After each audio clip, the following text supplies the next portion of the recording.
नमस्कार, मैं हूं नुपुर जारोली लोठा और आप देख रहे हैं एजेंडा बेधड़क। कल राजस्थान का बजट सिर्फ आंकड़ों का नहीं, उम्मीदों का इम्तिहान होगा।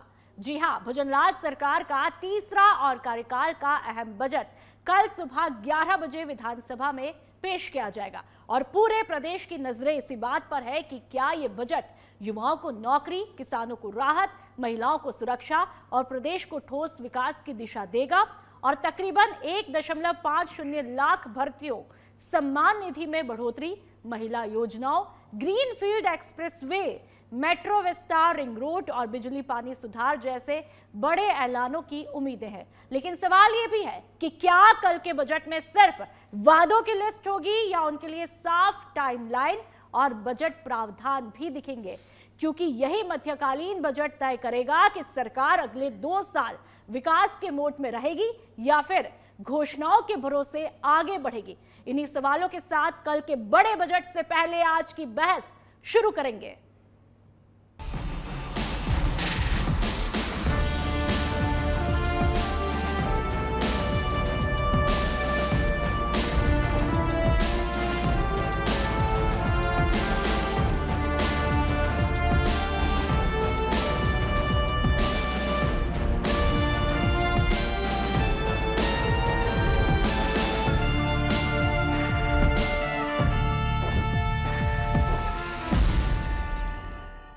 और चलिए अब चर्चा का आगाज करूं उससे पहले तमाम मेहमानों से आप लोगों का तारुफ मैं करवा देती हूं। मिथिलेश जामिनी जी बतौर राजनीतिक विश्लेषक के तौर पर हमारे साथ में मुखातिब हुए हैं।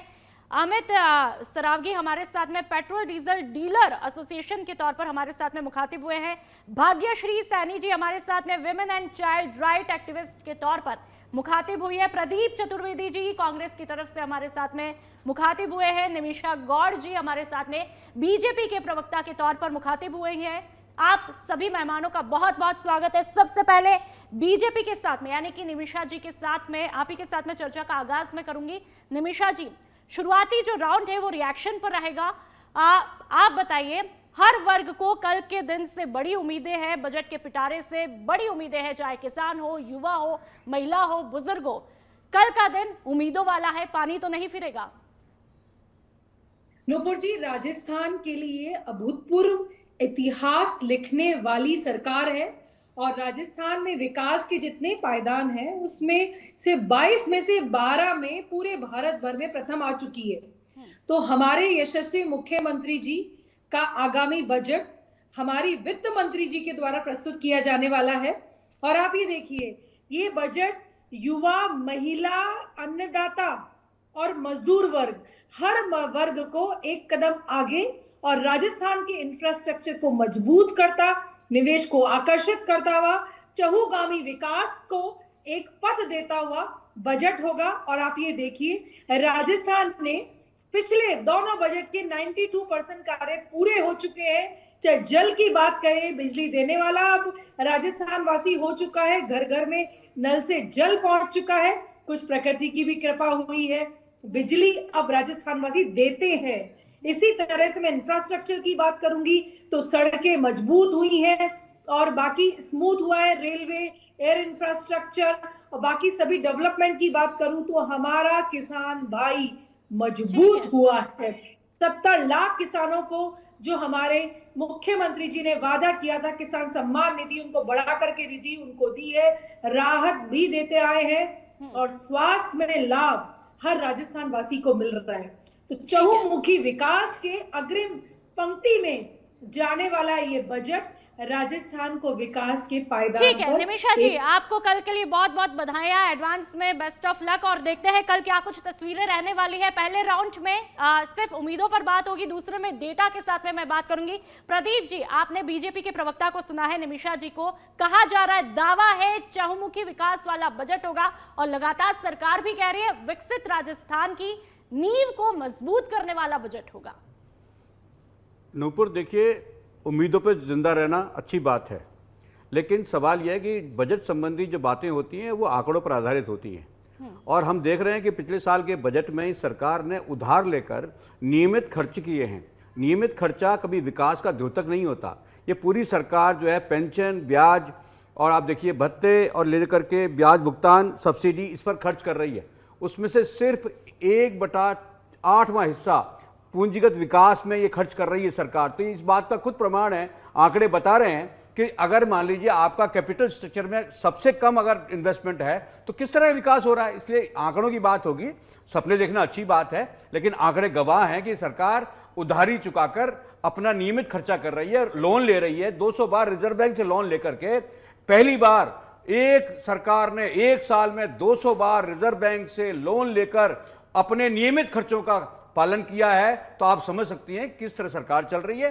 केंद्र की सरकार से भी आवंटन मिल रहा है और रिजर्व बैंक से लोन लेकर यह सरकार अपने खर्चे चला रही है। तो आप समझ में आता है विकास किस दिशा की ओर अग्रसर है। ठीक है, चलिए भाग्यश्री जी, मैं आपके पास में आऊंगी। लगातार महिलाओं को भी काफी ज्यादा उम्मीदें हैं कि हमें कहीं ना कहीं बड़ी सुरक्षा मिलेगी कल बजट के पिटारे से, और आत्मनिर्भरता को लेकर के भी काफी ज्यादा बातें हो रही है। लेकिन आप बेहतर तरीके से बता पाएंगी कि आखिरकार कल के दिन में क्या कुछ उम्मीदें जो है वो सरकार से है। देखिए, ऑब्वियसली आधी आबादी की अगर हम लोग बात करते हैं तो आधी आबादी को सरकार से हर साल ही उम्मीद होती है, चाहे वो पूर्ववर्ती सरकार हो या वर्तमान सरकार हो। और ऑब्वियसली हर साल अगर हम लोग देखें तो बहुत लोक लुभावनी घोषणाएं होती हैं, बहुत सारी योजनाएं होती हैं। लेकिन मेरा ये मानना है कि सही मायने में रियल बजट वो है कि हाशिए में अंतिम पायदान पे बैठी हुई महिला को ये समझ में आ रहा है कि सरकार मेरे लिए क्या लेके आ रही है, और पूरे साल भर उसको लेके ये समझ में आ रहा है कि मेरे जीवन में क्या परिवर्तन हो रहा है। लेकिन हर साल यही होता है कि बजट की घोषणा होती है, वो एक दिन रहता है, लेकिन पूरे साल इंप्लीमेंटेशन, अकाउंटेबिलिटी और मॉनिटरिंग के अभाव में जो विजन सरकार रखती है, जो लक्ष्य सरकार प्राप्त करना चाहती है, वो सिर्फ कागजों में रह जाता है, अंतिम व्यक्ति तक वो नहीं पहुंच पाता। तो इस बार बहुत सारी उम्मीदें हैं कि बजट ऐसा हो जो उम्मीदों भरा ना हो, परिवर्तन भरा हो, और हर व्यक्ति को, चाहे वो महिला हो, बेटी हो, चाहे उनका शिक्षा हो, स्वास्थ्य हो, सुरक्षा हो या आर्थिक स्तर पे हो, उन्हें वो बदलाव देखने को मिले। तब मुझे लगता है कि बजट के जो रियल मायने हैं वो पूरे होते हैं। ठीक है मिथिलेश जी, मैं आपके पास में आऊंगी। जो अब तक भजनलाल सरकार ने 2 सालों में बजट पेश किया और अब तीसरा बजट है, ऐसे में अब तक की तस्वीरों को देखकर क्या लगता है, क्या उम्मीदें की जाने वाली है? क्या राजस्थान की तकदीर और तस्वीर कल से बदल जाएगी? मिथिलेश जी, देखिए, जिस अंदाज में मुख्यमंत्री भजनलाल शर्मा ने सुबह गोविंद देव जी का आशीर्वाद लेकर जो बजट पेश करने की जो दिया कुमारी के लिए कहा गया है, और जिस तरीके से वैभव गैलरिया, राजन विशाल, टीना सोनी और दिया कुमारी की टीम ने जो बजट बनाया है, वो मुझे लगता है केंद्र के बजट के जैसा होगा। क्योंकि राजस्थान में राइजिंग राजस्थान को अगर अमली जामा पहनाना है तो कहीं न कहीं इंफ्रास्ट्रक्चर के डेवलपमेंट पर बड़ा होगा। लेकिन एक सवाल या निशान है कि 7,25,000 करोड़ का कर्जा है, तो 5,79,000 करोड़ का कर्जा पिछली सरकार छोड़ के गई थी। हालांकि राज्यपाल के अभिभाषण के जवाब में मुख्यमंत्री ने कहा कि हमने राजस्व में 8,000 करोड़ की कमी की है, लेकिन 59,000 करोड़ का लोन इस साल लिया है। इन तमाम स्थितियों को देखते हुए जो राजस्थान में सबसे इंपॉर्टेंट चीज है, क्योंकि अब रिफाइनरी भी शुरू होने वाली है तो काला सोना भी उगलेगा, तो इनकम बढ़ेगी जुलाई के बाद। उसको देखते हुए मुझे लगता है कि एक सुनहरा एक तस्वीर होगी, और जिसमें एक इम्पॉर्टेंट है यूथ के लिए कि क्या भजनलाल सरकार प्रधानमंत्री नरेंद्र मोदी की घोषणा को अमली जामा पहनाई कि 4300-4600 की ग्रेड पे जो साक्षात्कार नहीं होने चाहिए, यूपी समेत 14 राज्यों में बंद हो गई है। प्रधानमंत्री नरेंद्र मोदी ने इसको कहा था, उसकी घोषणा हो सकती है। तो जो करप्शन होता है उस पर विराम लगेगा, यूथ को एक आराम मिलेगा। दूसरी एक इंपॉर्टेंट चीज है कि एग्रीकल्चर बहुत इंपॉर्टेंट है। खुद मुख्यमंत्री किसान के बेटे हैं, और आज जिस व्यक्ति की, कांग्रेस के बड़े नेता की पुण्यतिथि है, राजेश पायलट, उन्होंने कहा था जिस दिन किसान का बेटा नीति निर्माता होगा उसी दिन किसान को राहत मिलेगी। मुख्यमंत्री भजनलाल ने 9,000 किसान सम्मान निधि की है। इसके अलावा जो सबसे इंपॉर्टेंट है कि एमएसपी में इंक्रीज किया है, गेहूं की हो, तमाम चीजें। लेकिन कहीं न कहीं वाटर पॉन्ड और फार्म हाउस जो डेवलपमेंट की है, पोली ग्रीन हाउस।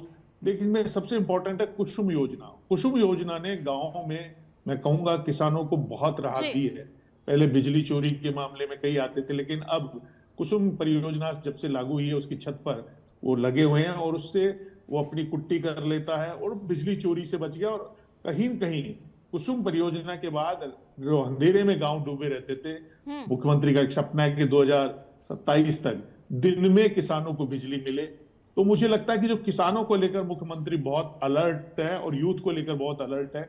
और जो एक और इम्पोर्टेंट चीज है कि किस तरीके से महिला सुरक्षा का एक बहुत बड़ा इशू है, उसमें काम हो रहा है। लेकिन कहीं न कहीं एजुकेशन जो फील्ड है उसको बुस्टअप करने की दरकार, क्योंकि राजस्थान की छवि अब यूपी और बिहार जैसी होती जा रही कि फर्जी डिग्रियां मिलती है।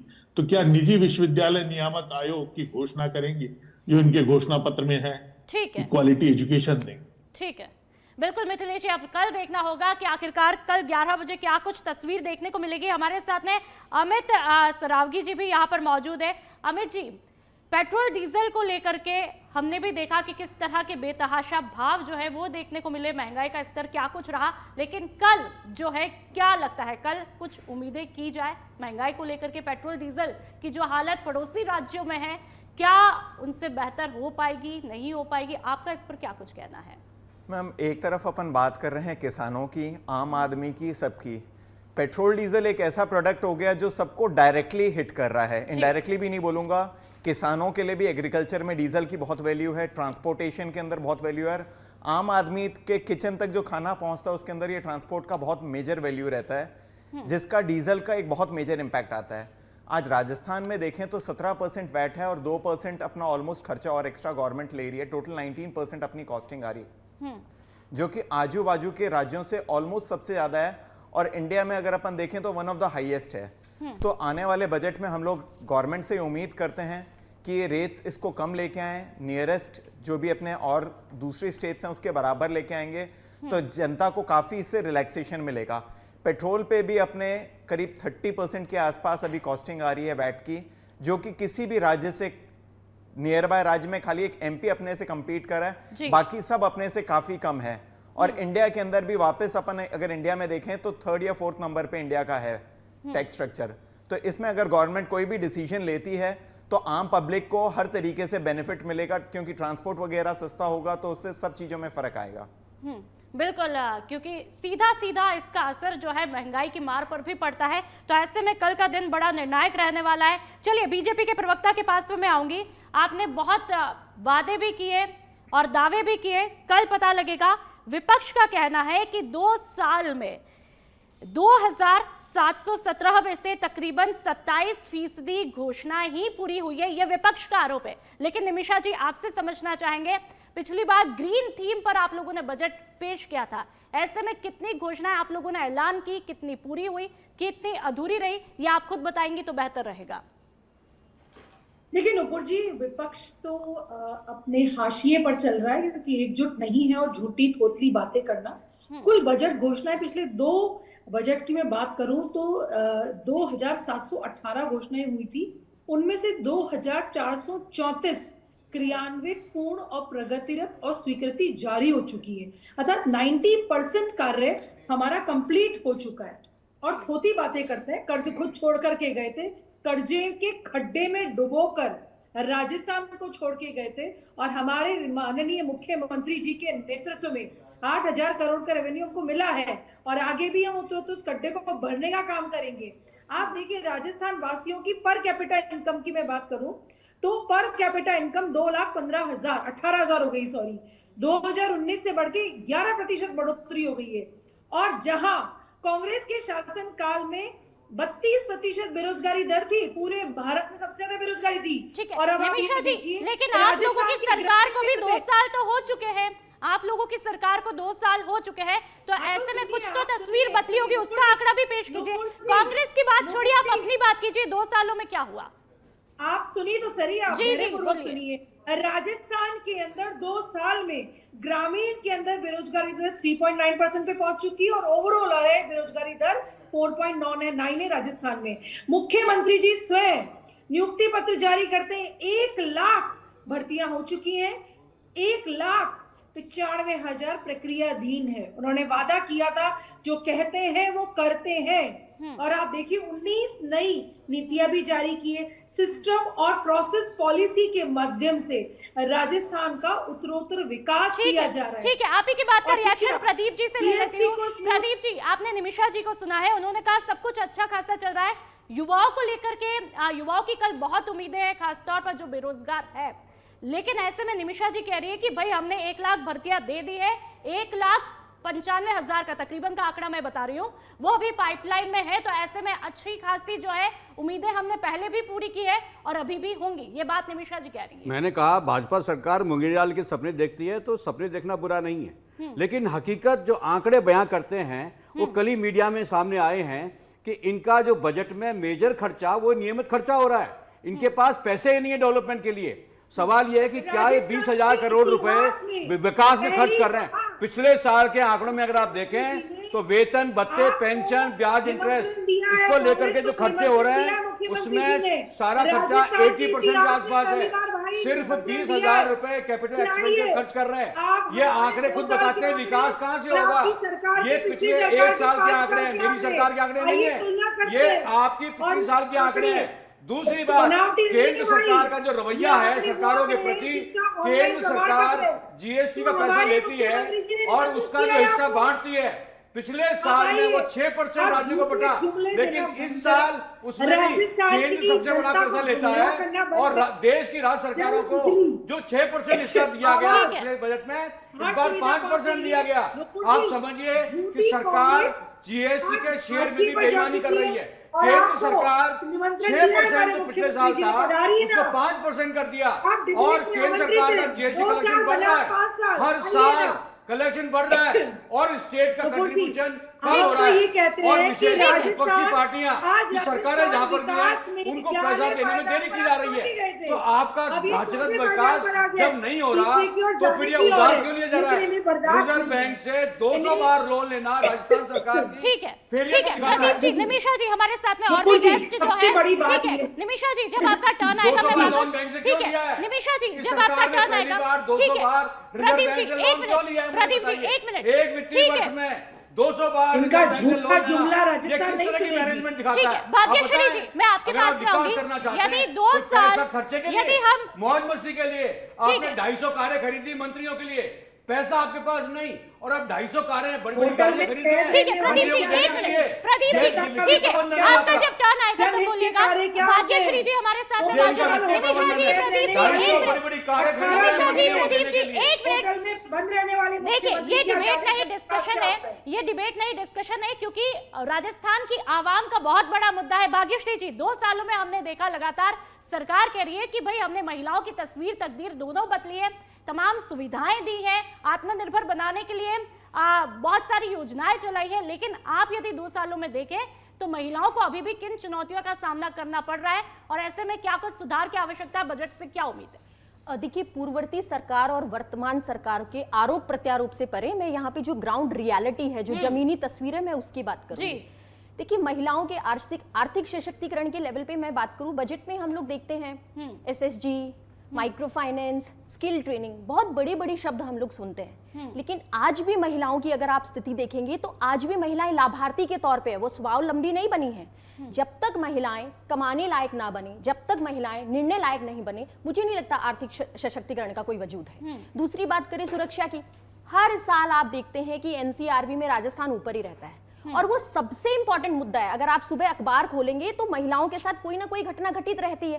बिल्कुल, मुझे नहीं लगता हर साल के बजट में कोई ऐसी चीज होती है कि महिलाओं को उनको लगे कि हमारी सुरक्षा के लिए बहुत हद तक आपने कुछ किया। आपने बहुत अच्छी बात की, मैं नहीं कहती पूर्ववर्ती सरकार वर्तमान सरकार प्रतिबद्ध है महिला सशक्तिकरण के लिए, लेकिन रियल तस्वीर ये है आप चूल्हे से, चौके से, घूंघट से निकाल के महिलाओं को बाहर ले आए, लेकिन उस सड़क पे उनको सुरक्षित नहीं कर पाए, उस ऑफिस में उनको सुरक्षित नहीं कर पाए। महिला सुरक्षा सिर्फ कानूनों से नहीं दी जा सकती। अगर कानूनों से महिलाएं सुरक्षित होती तो सालों से कानून बने हुए हैं, आप इंफ्रास्ट्रक्चर में दीजिए, आप कम्युनिटी सिस्टम में इन्वेस्ट कीजिए, आप उनके ट्रांसपोर्ट को कीजिए, आप उनके फास्ट ट्रैक कोर्ट्स को कीजिए। बहुत सारी चीजों में अगर इन चीजों में आवंटन नहीं होता है तो कोई मुद्दा नहीं रह जाता। अब हम तीसरी बात करते हैं शिक्षा की। हम लोग शिक्षा के अधिकार की बात कर रहे हैं, हम लोग बात कर रहे हैं गुणवत्तापूर्ण शिक्षा की, लेकिन आज भी अगर आप देखेंगे, थोड़े दिन पहले ही चल रहा था जज्जर इमारतें, हम लोग बात करते हैं आत्मनिर्भर भारत की, 2047 में हम लोग देश को वहां बना देंगे। अरे शिक्षा व्यवस्था, वो कहते हैं ना किसी देश में, किसी गांव में अगर कुछ भी ना हो चलेगा, लेकिन उस देश में अगर बंजर इमारतें हैं, अगर एजुकेशन नहीं है तो कोई मायने नहीं रखता है कि आप कोई समावेशी विकास कर रहे हैं। शिक्षा का ये स्तर है, सिस्टम चेंज का ये है। मैं अंतिम में फिर भी ये बोलूंगी कि बजट सिर्फ एक दिन का दस्तावेज नहीं है कि आप आप लोगों ने ठीक बोल है। दिया कि महिला सशक्तिकरण के लिए हमने इतने करोड़ों दे दिए, आप पूरे साल जो मॉनिटरिंग सिस्टम है उसके लिए क्या बजट दे रहे हैं, उसके लिए क्या प्रावधान कर रहे हैं कि अंतिम हाशिए पे बैठी हुई महिलाओं को जो आपने घोषणा की है वो उन तक पहुंच पाए। दैट इज वेरी इंपॉर्टेंट, और ठीक है। वो चीज हर साल किसी भी सरकार के कार्यकाल में नहीं देखने को ठीक है मिथिलेश जी, मैं आपके पास में आऊंगी। चलिए हम बड़ी बड़ी बातें तो छोड़ देते हैं, हम बेसिक मूलभूत सुविधा की बात कर लेते हैं। यदि हम जैसलमेर, बाड़मेर जैसे हालात में वहां पर देखें तो अभी भी पेयजल संकट की तस्वीरें आए दिन देखने को मिलती है। तो कहीं ना कहीं आज भी हैरानी की बात है कि राजस्थान में पानी, पेयजल संकट एक बड़ा मुद्दा बना हुआ है। तो ऐसे में कल क्या लगता है, बजट को लेकर के इस सेक्टर में एक बड़ी आस होगी? मिथिलेश जी देखिए नूपुर जी, जो एक राजस्थान में लोकगीत है मारो घड़ियों ऊंचा दे, यानी किस तरीके से महिलाएं 20-20 किलोमीटर दूर से पानी लाती थी, और प्रधानमंत्री नरेंद्र मोदी ने हर घर नल योजना शुरू की, लेकिन दुर्भाग्य से उसमें बड़ा घोटाला हुआ और राजस्थान के कई कंठ प्यासे रह गए। तो मुख्यमंत्री को चाहिए कि इस बारे बजट में जो टेंडर पूलिंग होती है पिछली सरकार में हमने देखा, उसको रोकने के लिए आरटीपीपी एक्ट में संशोधन करें कि अगर कोई बोगस कंपनी या बोगस एक्सपीरियंस लगाता है तो उसके खिलाफ क्रिमिनल प्रोसीजर की कोई प्रावधान रखे, जिससे भय पैदा हो। जैसे अभी हमने देखा है गुजरात की कंपनी पे नहीं था, 46 करोड़ रुपए ले गई। तो ये कहीं कहीं एक क्रॉस चेक सिस्टम करने का। दूसरा, पानी को लेकर जो सबसे इंपॉर्टेंट चीज है कि पिछले बजट में 252 करोड़ रुपए ईआरसीपी के लिए दिए गए, रामचंद्र सेतु के लिए। इस बजट में क्या देते हैं, क्योंकि दोनों बहुत इंपॉर्टेंट योजना है। अगर ये दोनों इंपॉर्टेंट, यमुना जल परियोजना और ईआरसीपी तो इतनी इंपॉर्टेंट है कि पूर्वी राजस्थान का आर्थिक और सामाजिक विकास बदल जाए। जब से ईआरसीपी की चर्चाएं होने लगी है, उधर के 19 जिलों में, गांवों में बच्चों की शादी होने की चर्चाएं शुरू हो गई, क्योंकि खेत में खेती होगी। और दूसरा, अगर रिफाइनरी शुरू हो जाती है जो 19 जुलाई के लिए कह रहे हैं, तो फिर उसके बाद फाइनेंशियली राजस्थान ग्रोथ हो जाएगा, जो एक आत्मनिर्भर भारत के स्थान पर आत्मनिर्भर राजस्थान बनाने के लिए मुझे लगता है मेट्रो फेज 2 को परमिशन मिलेगी जयपुर में, और रिंग रोड 2 फेज 2 है उसको परमिशन मिलेगी। तो कहीं न कहीं जो इंफ्रास्ट्रक्चर का मुझे लगता है डेवलपमेंट, और राइजिंग राजस्थान के पहले साल में जो 35 लाख करोड़ के एमओयू है, उनमें से 8 लाख करोड़ के धरती पर आ गए। तो कहीं न कहीं ये भजनलाल मुख्यमंत्री की बड़ी उपलब्धि है। ठीक है, बिल्कुल। अमित जी, मैं आपके पास में आऊंगी। पड़ोसी राज्यों को देखते हुए क्या उम्मीद है? गुजरात, हरियाणा, यूपी में पेट्रोल लगभग 94 से 95 है और हमारे यहाँ लगभग 104 से 105 है। और यदि यही डीजल में हम देखें तो शायद अभी लगभग 90 की बात कर रहे हैं, और पड़ोसी राज्य हरियाणा में लगभग 83 और यूपी में 87 है। ऐसे में यदि वैट जो है वो कम होता है तो इसका क्या इम्पैक्ट देखने को मिलेगा, यदि होता है तो? क्योंकि उम्मीद तो रखनी पड़ेगी। अभी जैसे सर ने कहा कि इंफ्रास्ट्रक्चर के लिए, इंफ्रास्ट्रक्चर ले लीजिए चाहे किसान ले लीजिए, सबके अंदर इस कॉस्टिंग का बहुत मेजर डिफरेंस आएगा। क्योंकि कोई भी एक्टिविटी अगर अपन करते हैं उसमें हर चीज में डीजल का एक बहुत मेजर कंपोनेंट है, और अगर ये कॉस्टिंग अगर अपनी गिरती है तो सारी कॉस्टिंग्स डाउन आती हैं, जिसकी वजह से आम आदमी को भी बेनिफिट होगा, प्रशासन को भी बेनिफिट होगा, इंफ्रास्ट्रक्चर डेवलपमेंट भी अच्छा होगा, और खास तौर से किसान भाइयों को बहुत बेनिफिट होगा। डेली के अंदर जो हम लोगों के हाउस होल्ड एक्सपेंसेस बहुत मेजरली बढ़ गए हैं, खाने पीने की चीजें इतनी महंगी हो गई, ट्रांसपोर्टेशन एक जगह से दूसरी जगह जाना इतना महंगा हो चुका है, आम आदमी के बस की बात नहीं रही कि एक वो अच्छा खाना खा सके। अगर इसके ऊपर गवर्नमेंट कंट्रोल लेके आती है तो आम आदमी के लिए बहुत अच्छा होगा, इंफ्रास्ट्रक्चर डेवलपमेंट इंडिया के लिए बहुत अच्छा होगा, राजस्थान के लिए बहुत अच्छा होगा। प्लस अगर यहाँ पे इंफ्रास्ट्रक्चर डेवलपमेंट अच्छा होता है तो दूसरी जगह से भी लोग यहाँ पे आके अपना बिजनेस सेटअप करेंगे। तो ओवरऑल अगर किसी भी चीज का अगर अपन बेस देखें तो पेट्रोलियम एक बहुत बड़ा बेस है उस एरिया के डेवलपमेंट के लिए। ठीक है निमिषा जी, मैं आपके पास में आऊंगी, क्योंकि लगातार ये चर्चा है कि इस बजट में हर जिले पर भी फोकस किया जाएगा, इस तरह की उम्मीदें की जा रही है। तो धौलपुर और डूंगरपुर की मैं बात करूंगी, आज भी यहाँ पर बड़ी तादाद में रोजगार के लिए युवा जो है वो पलायन कर रहे हैं। इस तस्वीर पर आप क्या कुछ कहेंगी?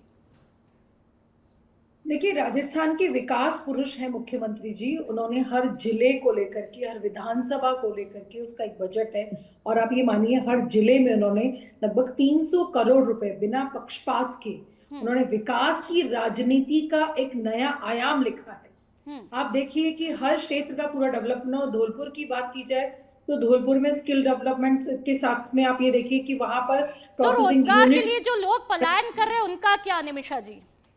देखिए, लगातार प्रयास कर रहे हो, रिफाइनरी आ रही है, इंडस्ट्रीज आ रही है, निवेश आ रहा है, 8 लाख ठीक है। जो आए हैं रिफाइनरी आप बाड़मेर में आ रही है, धौलपुर धौलपुर में नहीं आ रही। निमिषा जी, धौलपुर डूंगरपुर का जवाब नहीं दे पाए, चलिए भिलवाड़ा की मैं बात कर लेती हूँ। ठीक है निमिषा जी, एक मिनट, धौलपुर डूंगरपुर आप रोजगार के पलायन की बात नहीं कर पाए, मैं चलिए भिलवाड़ा की बात करती हूँ। वहां पर औद्योगिक धुएं से हवा जहरीली, क्योंकि प्रदूषण भी इंपॉर्टेंट मुद्दा है। पाली में टेक्सटाइल उद्योग और अपशिष्ट जल पर्यावरण को नुकसान पहुंचा रहा है। प्रदूषण एक महत्वपूर्ण इस बार बजट का मुद्दा है, और ऐसे में इसके लिए क्या कोई समाधान कल देखने को मिलेगा? निमिषा जी, देखिए, सस्टेनेबल डेवलपमेंट और ई गवर्नेंस के साथ में हमारे मुख्यमंत्री जी लगातार ये प्रयास कर रहे हैं कि राजस्थान का जो पिछला बजट था वो भी आप देखिए, और आने वाला बजट भी, आगामी बजट भी। ठीक है, संक्षिप्त में प्रदीप जी से